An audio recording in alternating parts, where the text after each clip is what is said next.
where's all the money? And I said, in the US. He said, follow the money.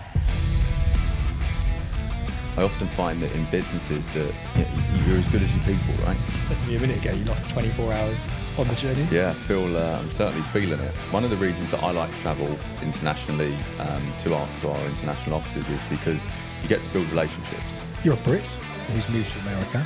Yeah. Been there for 6 years. Correct. Why? When I find myself around, people that that have been successful, I like to say to them, if you could give some advice, what would it be? When you look at Hoxton and our structure, we have the right people in the right places. How easy is it to transition across to America? Do due diligence on Hoxton. I most certainly did, and let me tell you now, you'll have your eyes opened up to how impressive they are. Taylor, thanks so much for joining us today on the Hoxton Life Podcast, all the way from the USA. Yeah. How was your journey? It was definitely long, but generally happy to be here. It's international financial planning business, right? You've got to be here, there and everywhere. We were just talking about how I envision my future here at Hoxton is to be able to fly out from Dubai to all the different locations we have to bring the businesses to life, whether that's doing podcasts, whether it's doing little documentaries or bringing client stories to life.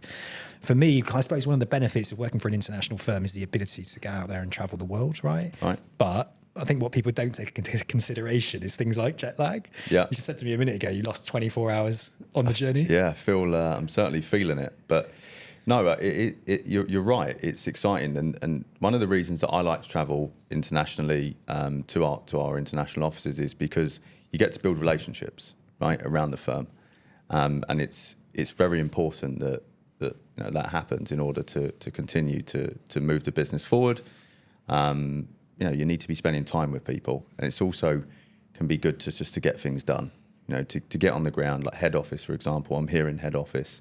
It's just a great opportunity to network, but also to ensure that those things that perhaps those niggly bits that can take that bit longer, I can get them done when I'm on the floor. FaceTime. At the end of the day, There's only so much you can do over a Teams call, right? Yeah. You have to literally get in front of somebody, sit down with somebody to make things happen. And often in that scenario, in that environment, things are created that wouldn't normally be created over a phone call or a Teams. Yeah. That connection, I always find that. So, part of being in an international business, and I come to accept this now, is international travel. I'm off to the UK for a couple of weeks to do some filming. So I am looking forward to that. And I think I'll be looking forward to leaving the UK and coming back. Yeah, that's often how it goes, isn't it? You get back to the UK, spend some time there, and you're often looking to get back home and to get back to it. So you're in a really exciting country, okay? Especially for us at Hoxton. Part of our growth plans are to really accelerate our presence in the USA. But the USA for you isn't new, right? No, absolutely not. No. So I've been in the US for 6 years now. And a good amount of that time has been focused on building out US businesses in the advisory space. Focused on not only the domestic business, but also the international. So. Okay, great. So let's give us a little bit of an insight then into the difference between the domestic business and the international, and why really you see that as such a huge opportunity. Yeah, so I think, look, Hoxton, firstly, already has a solid US business. Okay, the US business is great. But I think that what our focuses are at this time is to really home in on and tune in on the build out of the domestic business.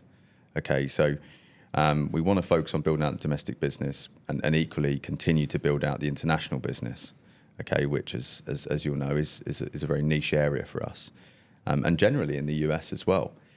The difference is, so domestic business is business that is conducted within the US, okay, so for US residents, and that can be both in the RIA, so on the Registered Investment Advisory business, but also in the insurance business as well, okay, so both of those areas of business ultimately factor in and become part of a client's financial plan.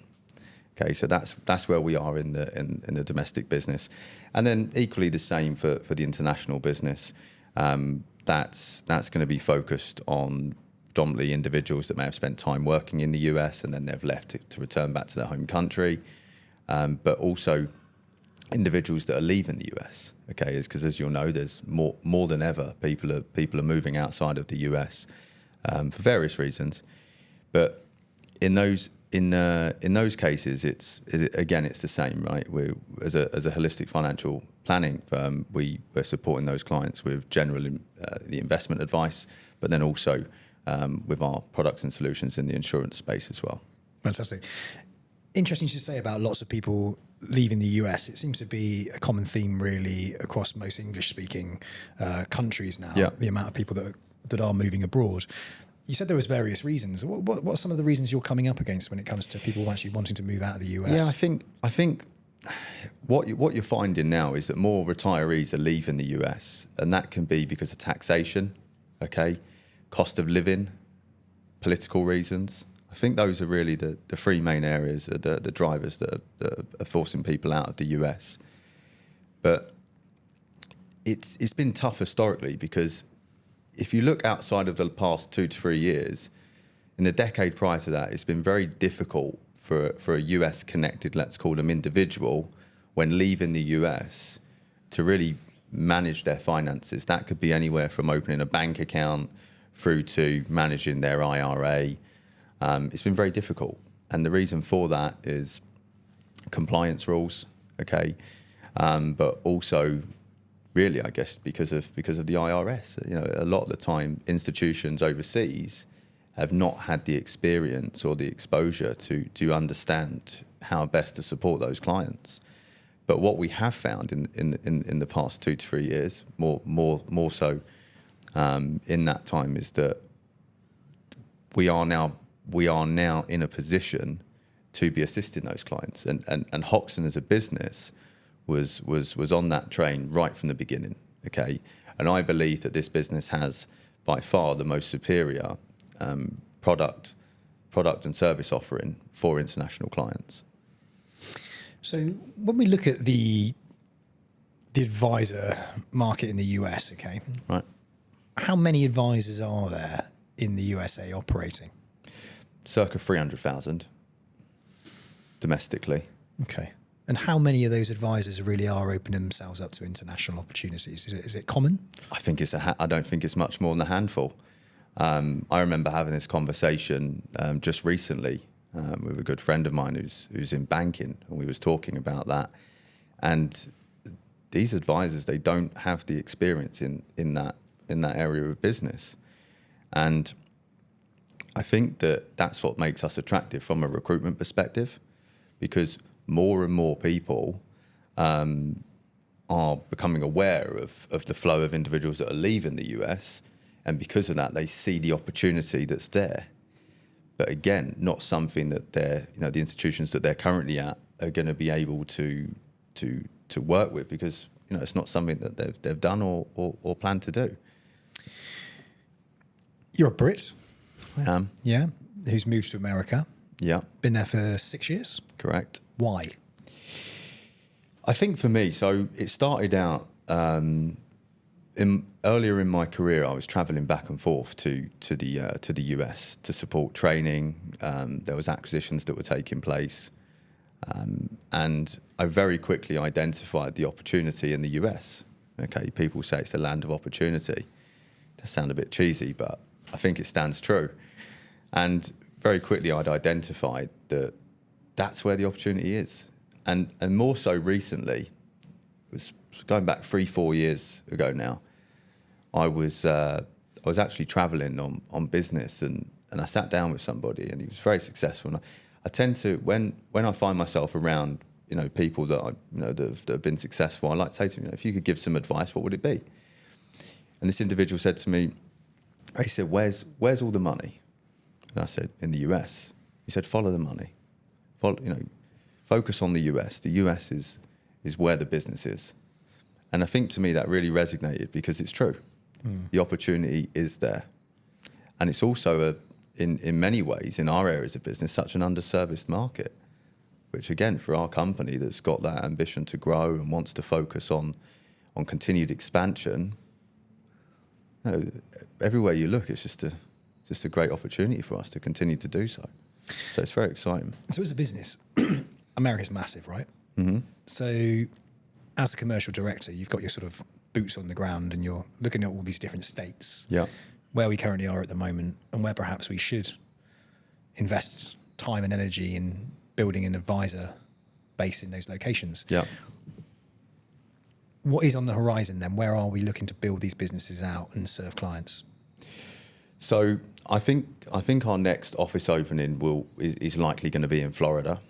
Okay, it makes sense, right? And I'm sure that you'll be aware that throughout COVID and more so recently, again due to tax purposes, people having the ability to work from home, the weather, the cost of living on the West Coast in the likes of California, people are moving to Florida and have been moving into Florida. They've been moving out of New York, the Californias, into Florida. It's, Florida is growing, and it's already been the hub of retirees. So for us, strategically, it makes sense for us to be in Florida. And there's many cities that at this time, are growing, and it's a good opportunity for us to be on the ground there to take part of that growth. Where else are we at the moment? So we have office in Texas, and we also have an office in New Jersey. Okay, and then, as I say, we'll be looking to open in Florida, which is where I'm based. But we've also got, as part of our Americas operation, we also have an office there in Mexico City now as well, which has been very exciting. Okay, so growing the advisor numbers through recruitment, it's always tricky. It's been tricky in the UK. Recruitment is tough. There's a huge amount of advisors that are exiting the profession, not enough younger people coming in. Let's look at, because if anyone's listening to this podcast right now and they're in the international space, they're outside, they're not domestic financial planners, right, to the USA. What is the opportunity for them? So let's say someone's going to be listening to this podcast and they're from the UK, for example, and they're a financial planner, and they're thinking to themselves, wow, I'd love to go and work in America. What a great opportunity that must be. What type of advisor should they be? What should they be thinking about? And how easy is it to transition across to America? So I think the UK actually has many similarities in terms of the way in which they conduct business at an advisory level. Okay, like JJ, as you'll know, who's our managing director in the UK operation, he has a holistic planning approach. So often what you find is that many advisors, they're not really considering the client's financial planning objectives. Okay, it's often that they want to manage a particular account for the client, move on to working with the next client. Us as a business, we invest heavily in tech, as you'll know, and that technology supports us in being able to build and work with a client at a holistic level. So, to go back to your question, where is the opportunity for somebody that's as an international advisor? I think it's really to increase their servicing levels ability, to not just be focused on working with a client for a particular account. It's often said, accumulation of assets is great, but then you've also got, how do we go about managing that risk? How do we go about protecting those assets? And that's where Hoxton is a business that has, as I said, a fantastic products and solutions offering, has the means to service its clients at the very top level. And I think that's something that in the US is going to be very well received, because I think really since COVID, people have realised so much more about their finances, about what can happen in the world, and because of that, they're woken up and they really want to tune into focusing on the management of their assets and their planning. So I think that with the tools and the tech that's available to us within the firm, I think it's a great opportunity for people to grow. So an advisor's listening to this, they're based in the UK, but they want to go to Australia and work for Hoxton. Australia or the US? We've got so many locations, I'm losing count. But they're in the UK, they're interested in moving to the US to become an advisor. Right. Like, how do they go about it?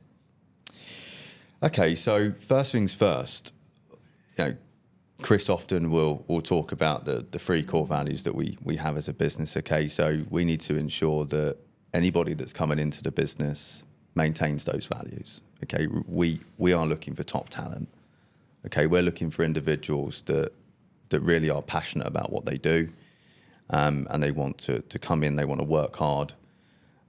So I think how they go about it is, look, we're absolutely wanting to connect with individuals, understand about their journey, understand about what their objectives are in their career. And, we have the means to be able to bring people into the US and to train them and to mentor them, to provide education for them, to be able to put them on that journey of becoming successful. We've recently set up an office over in Mexico City as well, which is really exciting. Yeah. What part does that play in the US growth plans, both from a client acquisition perspective, but also from, say, an advisor development perspective? Yeah. So as you know, the business we have a pathway program, okay, which is where we bring in trainee wealth managers.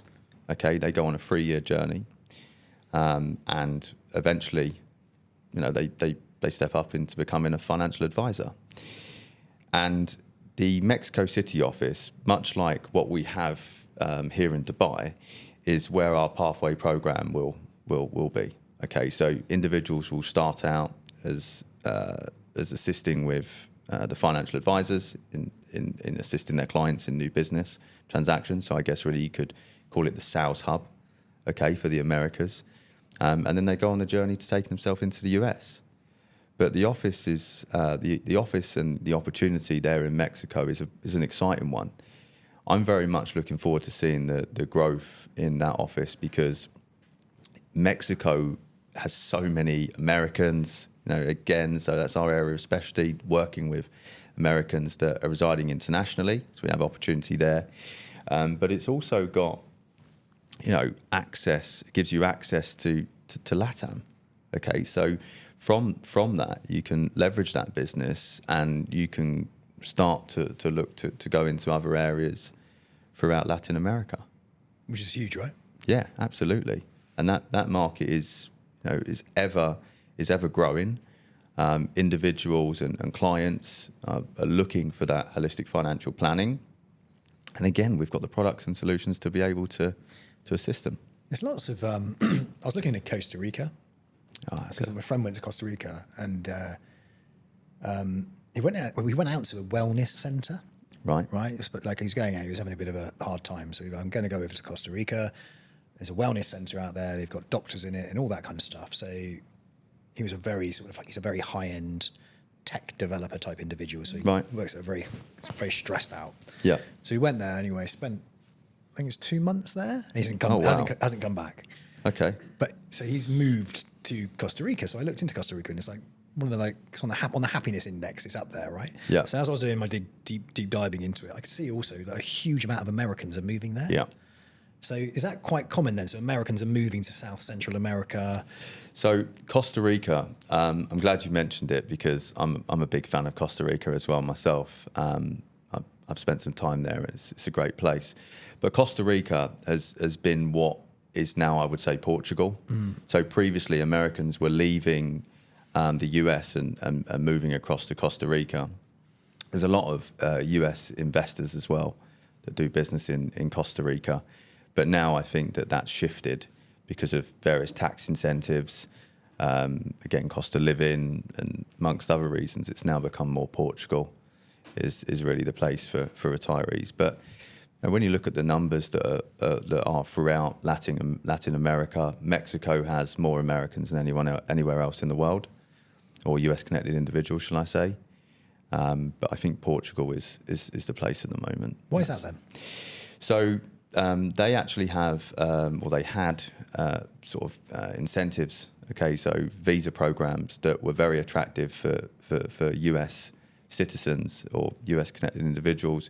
If you imagine that you're living in California, paying those high taxes, and you can go across to Portugal at, say, a 10% tax rate, it becomes very attractive, right? People realise that, complemented by the cost of living as well as that tax cut, and it's also a fantastic place. I'm not sure if you've spent time there, but it's a place that's become very attractive. Is it shorter term visas in Portugal, or is it more like for Americans that want to permanently move there? There's options in Portugal in terms of their visa programs. They have visa programs that are for 5 years, 10 years, I believe. And again, forgive me, I'm not an expert in that area, but there's different schemes that are available. But it's a very popular spot at this time. And I was actually caught up with one of our partners in Portugal just yesterday, in fact, and we were talking. I said, the Americans still coming more than ever, more so than ever. So very exciting. We've actually got a representative on the ground in Portugal as well, like US qualified, US licensed individual, experienced in that area. As you'll know, we've got guys in France, Portugal, UK, pretty much spread throughout the Europe. And also really interesting for Americans to move to, because you're not a million miles away from the UK. So if you wanted to kind of have a touch, go back to the UK where it's predominantly, it is English speaking, you're just like, you move to France, for example, you could be an hour and a half away from the UK. So if you wanted a touch of that UK vibe as well, it's not a million miles away, which is really, really useful. I've been talking a lot with a chap called Richard Hammond, French Connections. Oh, right, Richard. Which is a really, really good guy, one of our partners. So sort of day in, day out, each year, I think last year he helps move about 400 Americans to France. Wow. And he does a whole concierge service from start to finish, because as you mentioned earlier, things like even setting up bank accounts can be really, really tricky. It is, yeah. And the whole process of moving from America, closing down your accounts, having to deal with all your investments and all those things. So we've partnered with him as part of his concierge service, this hand-holding experience of taking somebody from America all the way to France. Right. And I've gotten to know some of the clients that have gone on that journey as well, because I get to watch some of the videos and understand their stories. And he's got such a really good YouTube channel as well, where it really kind of does bring to life what it's like to live in France. And I think it's very appealing for Americans as well. It's like a kind of heritage thing. It's like going back to where you came from. A lot of them really like the idea of going back into Europe. Germany, for example, seems to be quite. Germany's popular. Greece is popular at the moment. They've got visa programs and tax incentives in Greece. Again, Portugal, UK more for individuals that are going across for work, I believe. But Europe's really popular at this time. Really appealing. And we'll only see probably more Americans making that move. I think the UAE is one of the most popular at the moment in respect of English speakers looking to leave countries and go somewhere, even like China as well. Lots of people from China are wanting to leave and come over here to the UAE. So look, people are moving around more so than ever. And being an international firm that now has that solid growth plan in the USA, I think is a smart move for us here at Hoxton Wealth. Just going back to the financial planners that are operating in the US, right? When it comes to qualifications, I think there's a lot of people in the UK that I'd love to go and work in America as a financial planner, but they're unsure about the qualifications they might need to be able to do that. Can you give us a little bit of an insight into that? Yeah, sure. So two qualifications really that are going to get you to the point of being able to provide advice. The first one is on the investment advisory side, which is your Series 65. Okay, that qualifies you as an investment advisor. You then have insurance qualifications, which vary state to state. So in each state there'll be a designated insurance license, and the reason for that is that insurance is actually state regulated in the US. In Florida, as an example, it's the 215. Is commonly renowned. There's a few different variants to the exams that you can take dependent on what type of insurance you're looking to sell. But I think that if you're looking to become an advisor in the US, those are really the two qualifications. But what we are seeing more and more at the moment, and we have guys that have these credentials as well, and we're actually speaking to a number of advisors that have them as well, is the CFP, which is the Chartered Financial Planner, Certified Financial Planner credentials, which is great to have, especially as mentioned earlier, that as we continue to move into the space where individuals are looking for that more in-depth planning, I think that is something that to work towards. But again, without getting carried away, it's good to start at the beginning, which is going to be your Series 65 and your insurance qualifications. From a growth perspective, we're talking about advisors domestic, we're talking about advisors on an international basis. What about acquisitions? Is that in the plan? Absolutely, yeah. So we're very much eager to be speaking with firms that want to merge or potentially be acquired by Hoxton. It's a big space in the US. The average advisor in the US, I believe, is like 56. And very commonly, what you'll find is that they're looking to retire themselves, wind down, maybe transition their book, spend a period of time transitioning that book over to ensure that the clients are taken care of. The reason for that is that financial advisors, they build long-standing relationships, with these clients, and they care about where those clients are going to end up.